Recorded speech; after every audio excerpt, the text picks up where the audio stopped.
going, everybody? All right, thanks for coming out on Friday night. Everyone having a good time so far? Awesome. Okay, my name is Julie Zack. I'm a single mom. I have two little boys. They're 5 and 7, and they make me question how humanity has survived till now. All the time. Every single house we've lived in, they have dented the walls with their heads. And I generally consider it a win if when I put them to bed at night, I'm the only one who's been punched in the face. Anyone have kids here? A couple? Okay. Sometimes in Capitol Hill, you don't really know what you're going to get. I have a dog. No, it's a little different. Anyway.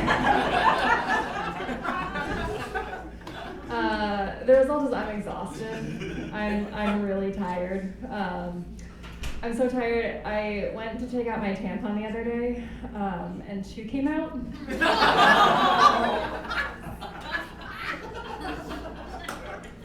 I was so tired, I accidentally double stuffed myself.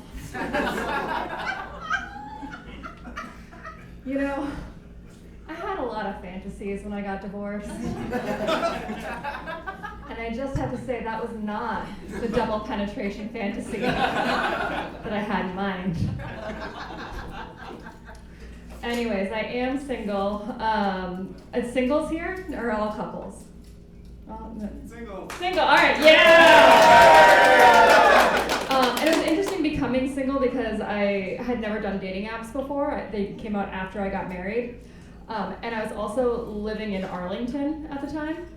Do people know Arlington, Washington? Yeah. If you don't know Arlington, it's like 40 minutes north of here. It's a town that not only hosts midget wrestling competitions, it also advertises them as midget wrestling competitions.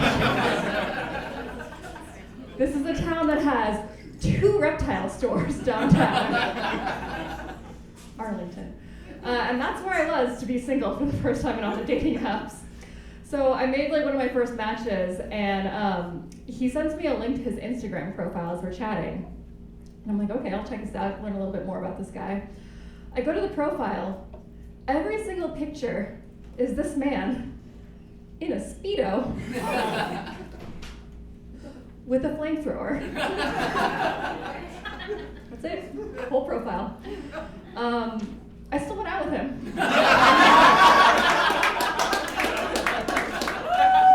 Because that's what Arlington has to offer.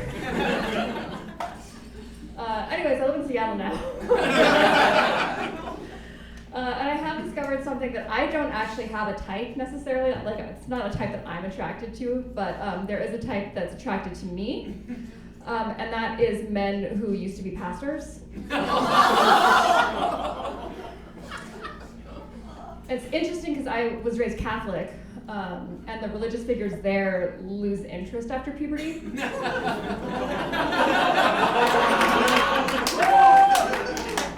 It's been a new experience. So anyway, you know, I've been dating, and I've come across this question on the app sometimes around body count. Does anybody know what that means? Yeah, does anyone want to say what it is? How many people you've been with?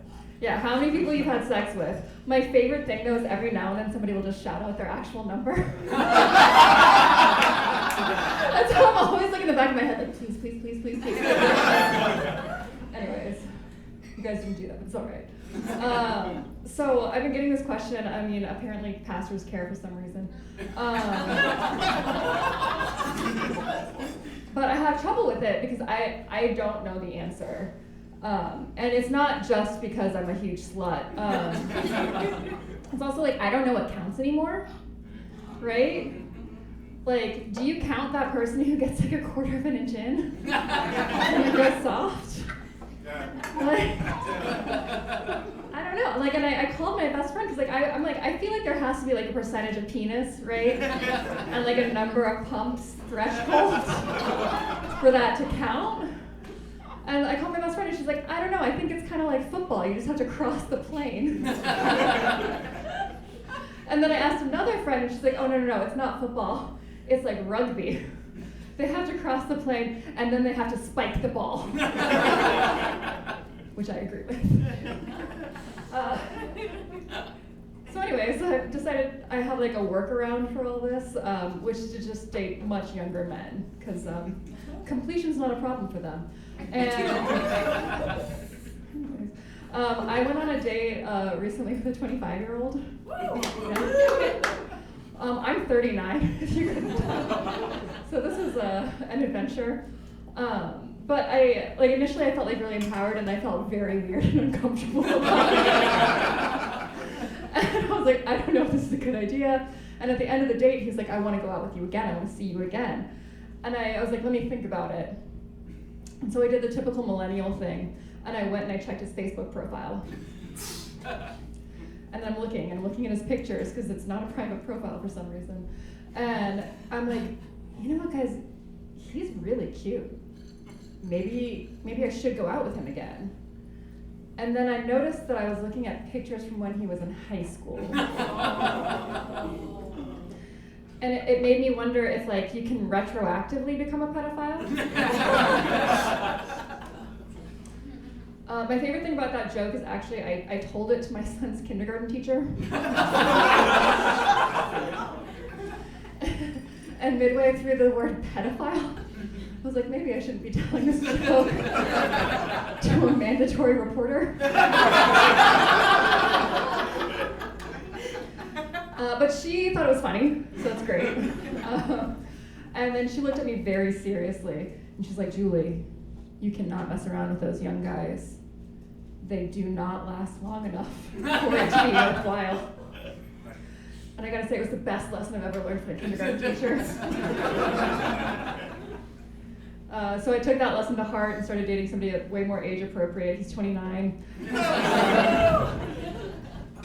And it's been interesting, dating somebody from one generation down, right? I'm a millennial, he's whatever's after that.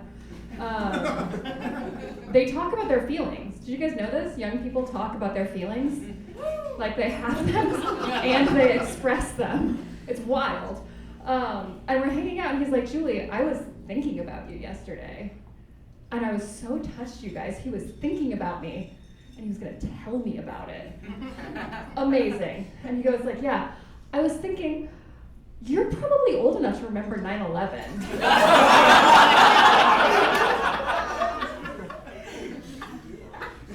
I do. And then I found out that this motherfucker, and I can call him that, I'm a mom, was born after the O.J. Simpson trial. And I watched that live. We didn't last, just saying. And when you guys have a breakup, do you ever do that thing where you suddenly are okay telling your friends all the red flags that the person you were dating had? So his red flag was that he actually had 2 phones. Yeah. And the second phone was exclusively for Pokemon Go. And somehow he still couldn't make me Squirtle. Anyways.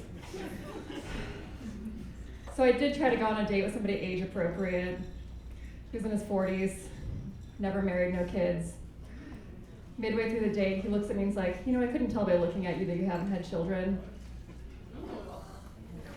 Just anybody who's young and a man, that's not a compliment, just so you know. And then he follows that up with, have you had vaginal or cesarean deliveries? Yeah, right. And I just have to wonder, how small does your dick have to be? If you're gonna try to figure out how tight I am, right? And also, what did he learn in sex ed? Does he think that all women who've given birth vaginally are walking around with a big old Nalgene bottle between them? I mean, I get it, all right? 2 tampons, I can fit those up there, but it's just not how it works. Anyways, I'm at my time, so I don't want to run the light. Thank you guys, you have been a wonderful crowd this evening.